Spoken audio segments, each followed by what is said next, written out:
This is Ewan from the Sheepdogs, and you're on BackstageAxxess.com, where the real show begins. Coming down to be so hard to do, so how you ask them to. Now you sit out in the road, talk about the honor. How you let folks ask me to this, all for me to get on me. If you think me what we want, I'll be there when I actually go. BackstageAxxess.com. We're here at the Rapids Theater in Niagara Falls, U.S. side, and we're here with somebody that lives on the Canadian side, Ewan Currie of the Sheepdogs. How you doing, buddy? I'm doing good. And these guys, brand new CD, self-titled CD just came out, and actually went to #1 on the charts. How do you guys feel about that? Feel really good, I should say. In Canadian, Canada, and the Canada charts, yes. about 180 in the U.S. You guys are getting there. That felt great. Felt really good. Yeah, and this is the opening night of the U.S. tour. When fans come out to see you guys, what can you tell them what to expect from a Sheepdog show? You know, it's like just an old school rock show with, like, you know, guys all singing together, lots of harmonies. Okay. Guitar solos, guitar harmonies we call them. Right. A lot of energy. We really pride ourselves on kicking ass live. It's not a quiet, slow show. We keep it up tempo and exciting and dynamic. I was just saying about the disc going to #1. Did the band have any premonitions of such a high chart topping in Canada? Obviously, it's your home country. I mean, how does that make you guys feel? It felt great. Didn't expect it to. You know, it's hard to predict any of the stuff that happens. Right. But, you know, obviously very excited about it, and you know, it's kind of pretty cool to know that things are still going well, and that it's, you know, hopefully we're not just some flash in the pan type of thing. The self-titled album, like I just said, came out, I believe, a little over 2 weeks ago, correct? Yeah, September 4. And Patrick Carney from I don't know anybody out there, the Black Keys drummer and Rolling Stone editor Austin Skaggs actually produced this. It's such an odd pairing. How did you get hooked up with these two guys? Well, they're friends, so that explains why the two work together. We knew Austin before we met Pat, and then we met Pat and had kind of brought up the idea of him producing our album, and he's super busy, obviously. Right.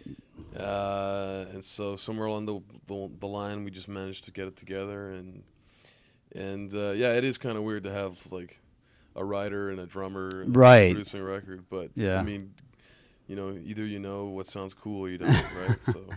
Well, somebody who obviously works for Rolling Stone, I'm assuming has a varied taste of, like you're saying, what's good and what's not, and who's hotter right now than the Black Keys. So Patrick, I'm sure, knows what's good. And if you listen to the CD, which I did today, there's some really kick-ass tracks on it. And another question I had regarding the two producers, what did they bring out of you guys that maybe, you know, that you didn't think was possible, or, you know, working with these two guys, what did they bring to the table? I don't know. It's hard to say. I mean, the last album we made it entirely by ourselves. Like, we just recorded on our computer. There was no label. There was no producers. There was no expectations. Yeah. So the big difference was, like, you know, this time we had a professional studio. We had extra sets of ears helping us out. We had different opinions, and so I think they just helped us. You know, we wanted to make something that was still sonically like the same territory, but you know, you didn't want to make the exact same album. We wanted to kind of just give it a little different twist, and so I think they helped us just keep it fresh and keep it raw as well.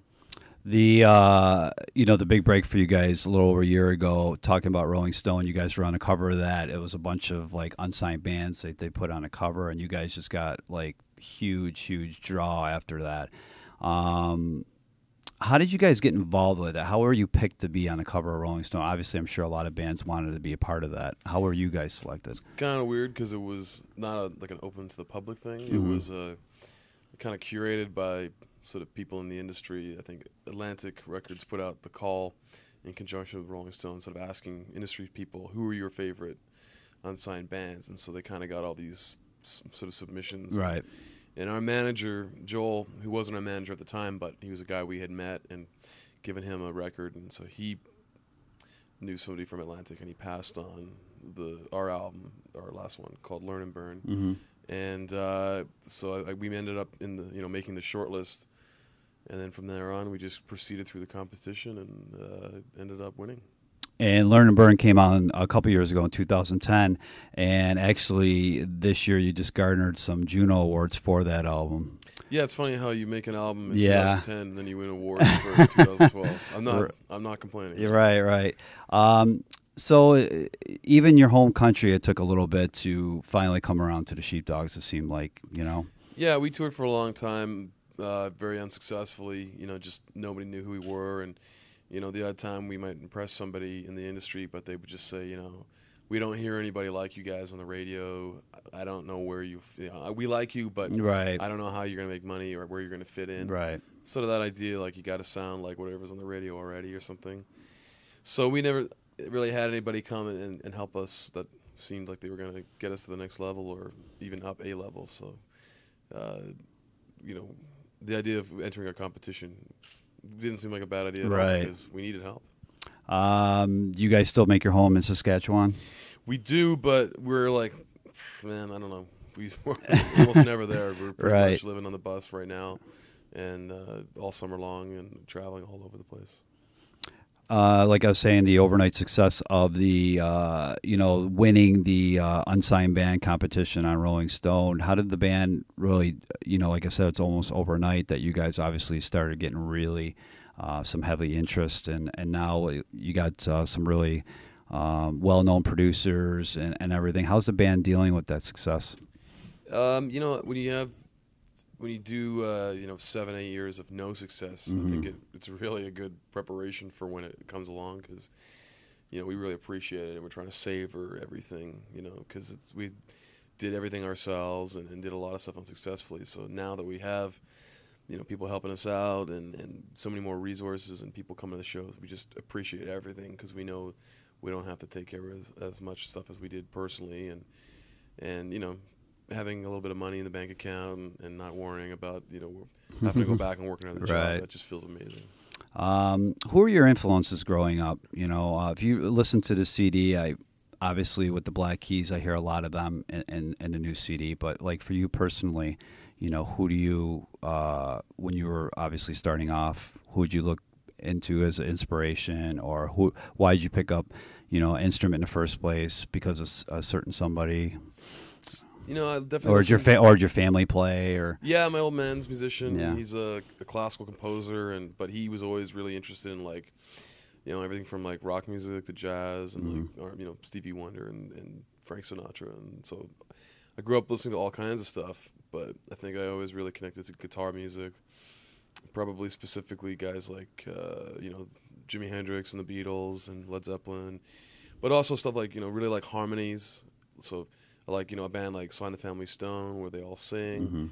I like good songwriting, like the Kinks or the Beatles, like we said. And I think the key for us is definitely we take our cues from like older music, but we don't just like actively try to be the Beatles or the Allman Brothers or one band. We try to be kind of little bits of all those bands, and hopefully you sort of try to be your inspiration and your heroes, but you always kind of fall short, and that's just what you sound like. Right. That's how that's what your sound is, I think. So that's take a little bit of everybody and make your own ingredients, and then you come out and that's who you are. And obviously you guys got a unique sound. Check out the record, like I was saying, the Sheepdogs, and it's a self-titled. It just came out a couple weeks ago. First night of the U.S. tour. And going forward in 2012, 2013, what can the fans expect out of Sheepdogs?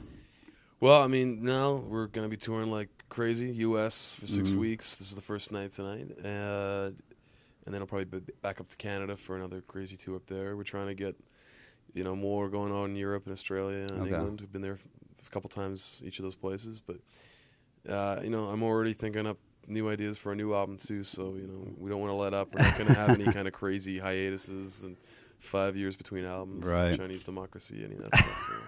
That's that would be like 16 years. You Was know, that 16 years? Let's see. Use Your Illusions came out in 91. So What about the spaghetti and yeah, I don't know if you want to count that. That Do you? doesn't count. I don't really know. I just remember the cover. Yeah, I was gonna say those are a bunch of covers. So original music between that. Yeah, that was a long time. 91 to like what, last year or 2 years ago? Nah, I think it was 08 or 09. 09, I think that came out. Pretty forgettable. Yeah. Yeah, it's been a couple of years, but it was a long time between CD. Yeah. It's just basically, yeah, you don't want to be the X or O's of the music industry and just, kind of, No. who knows? Yeah, I don't think who would want to be that guy. He seems like he doesn't enjoy himself. Anything else you want to tell the fans? Maybe go to the Sheepdogs website, check out information. Sure. Yeah, thesheepdogs.com. Also at the Sheepdogs on Twitter. We do a lot of stuff on Twitter. It's fun. And all the usual Facebook and Instagram. It's pretty easy to find us. And but more than anything, I want you all to come see us play live because I think that's when we do our best work. Check out Ewan and the Sheepdogs out on tour. Go to the website, check out the tour dates, pick up the new CD. Self-titled CD just came out on September 4th. It's doing extremely well in Canada. I'm sure US will pick up on that. Backstage, Need your help. Yes, US. BackstageAxxess.com. Thanks for taking the time, and check out the Sheepdogs.